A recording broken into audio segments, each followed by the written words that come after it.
Yeah, we've got a variety of olives from Thornbury here. We've got Thornbury's in Melbourne, Australia, and this is May the 1st, so probably a good time to have a look at them. I'm not sure what we're looking at, so I'll ask Frank what we've got here. Okay, we got some giant ones.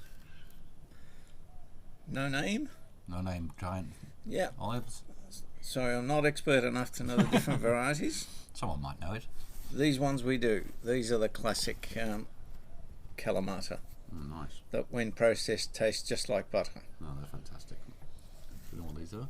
These ones here are what I referred to as a Kalamata type.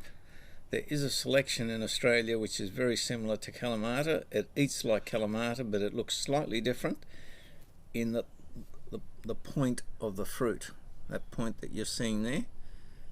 Yep, I can see it now. Yeah. Sorry. Yep, that's right. As you see there, it's like a rounded point. Yeah. So it's just a variety. Yep. They're pretty much the same. Yes, Oh, nice. exactly the same apparently.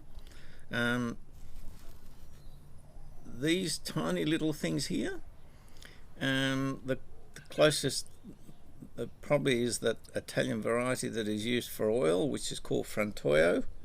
Now, they're sold quite openly in Melbourne, and I have no idea why people would grow oil fruit in the suburbs of Melbourne, because to process for oil you need at least several hundred kilograms before any processor will touch you. Maybe they had a plan. Okay, now processing of olives is quite simple. If you have fruit of about this size, you just deposit them in water, change the water daily, and start tasting them at about the 6th to 7th day mark. And when they are palatable to your taste, then you do a 10% saline solution and store your olives in that.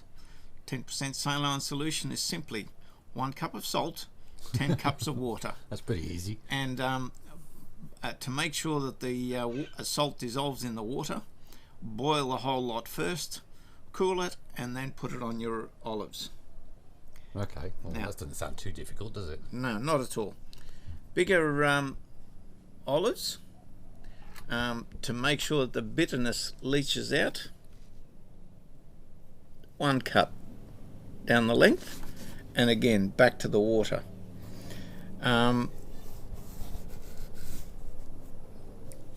The really big olives, like these beautiful ones here, Yeah. you can either do 3 cuts, That always looks nice. okay, or alternatively do a cross cut at the stem end of the fruit. It's not very deep, is it? You're not cutting in deep. Do not cut deep. Okay. And again, into fresh water and your standard taste method. When they are palatable to your palate, that's when the fruit is ready to go into salt. A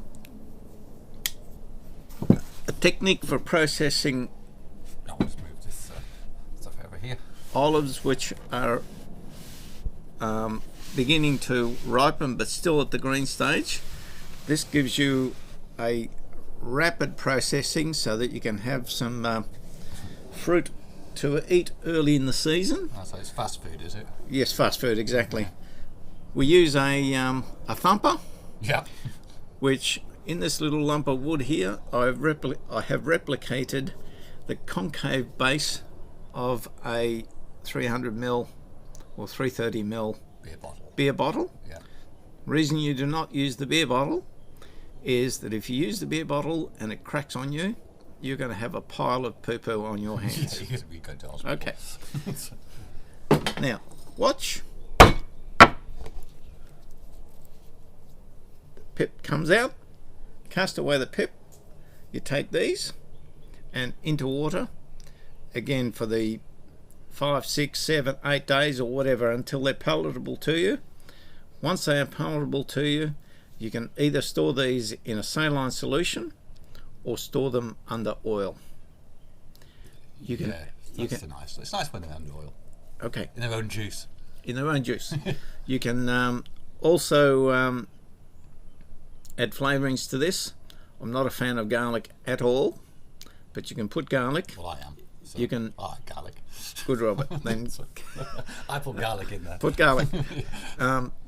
Garlic, chili, coriander, ginger. Sorry, we've got plenty of chilies because we've got So tons of those. the red and the green. Very nice.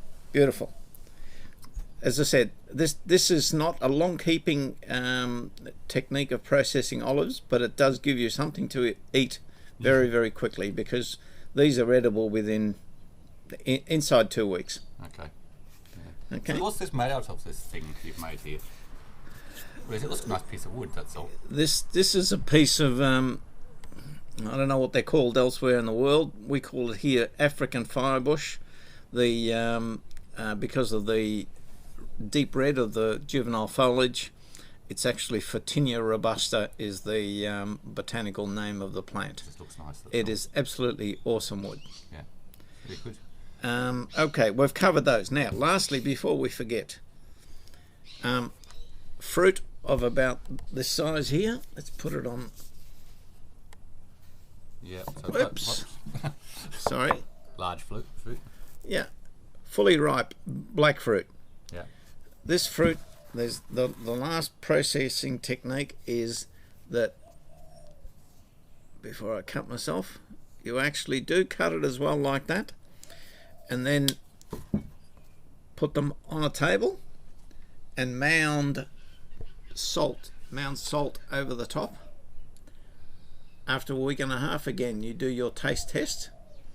Actually, what you're doing is you are mummifying the olives, because you're extracting the moisture with the salt.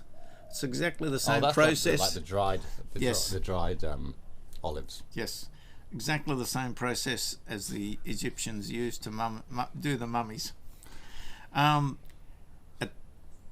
Once the fruit is correct to your palate, rinse it off, dry it off, and pack it in under oil, or alternatively use small bags. And I was informed yesterday that you can store the in serve size quantities in the freezer, and then you take them out as you want them.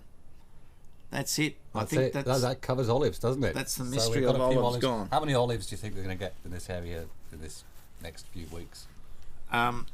Way more than I can ever hope to process, because you need lots of tanks to do lots of olives. Yeah, but just in terms of suburban trees. Suburban trees, there's a tree within 50 metres of us here that's probably got 50 kilograms on it as we speak. And So we should be growing olive trees, shouldn't we? Thornbury is an excellent place to grow olives. Yeah. And Melbourne in general.